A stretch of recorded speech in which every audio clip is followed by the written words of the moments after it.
তো সেদিন চলে গেছিলাম আমার কাকা শ্বশুরদের বাড়ি। তো সেদিন রবিবারে দুপুরবেলা খাওয়া দাওয়ার জন্য গেছিলাম।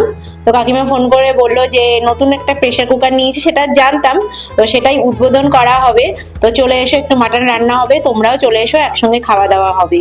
তো তার জন্যই চলে গেছিলাম। তো খেতে বসে গেছি, দুপুরে কি কি খাওয়া দাওয়া হবে সেটাই তোমাদের সঙ্গে শেয়ার করব। আর এদিকে আলোচনা হচ্ছে ভোটের জন্য, মানে ভোটে যাওয়ার জন্যে, কিন্তু আমরা তো টিকিট পাচ্ছি না, ওই জন্য আর যাওয়া হবে না।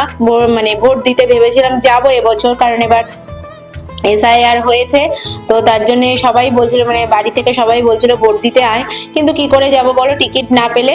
তো যাই হোক, ওই আলোচনায় হচ্ছিল যে কে কে ভোটে দাঁড়িয়েছে আমাদের ওখানে, তো সেটাই কথা হচ্ছিল। তো তারপরে দেখো খেতে বসে গেছি। এই যে প্রথমে চলে আসলো ভাত, তারপরে স্যালাড, শসা, স্যালাডে ছিল শসা পেঁয়াজ, আর এদিকে ছিল শুক্তো, সব পাঁচ মেশালি সবজি দিয়ে দুধ শুক্তো বানানো হয়েছে, কাকিমা বানিয়েছিল।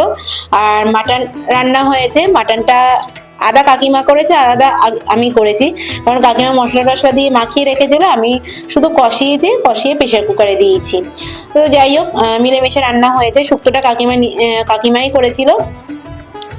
তো যাই হোক, শুক্তো দিয়ে খাওয়ার পরে দেখো মাটন দিয়ে খেয়ে নিচ্ছি। মাটনের মধ্যে তো আলু তো অবশ্যই থাকবে, মাটনের মধ্যে আলু না থাকলে না খাওয়াটা ঠিক জমে না।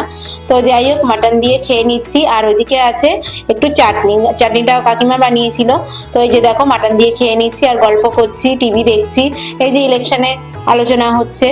তো যাই হোক, চলো, এই যে মাটনটা খেতে ভালোই হয়েছিল। আর এই যে কেজিএন থেকে মাটনটা নিয়ে আসা হয় না, ওখানকার মাটনটা খুবই সুন্দর। আর এই যে দেখো চাটনি খেয়ে নিচ্ছি, চাটনিটা আমের চাটনি, আর এখন গরমকাল পড়েছে, আমের চাটনি তো খেতে ভালোই লাগে। তো চলো, এই যে রবিবারের দুপুরের খাওয়া দাওয়া ছিল এটাই। তো চলো, টাটা।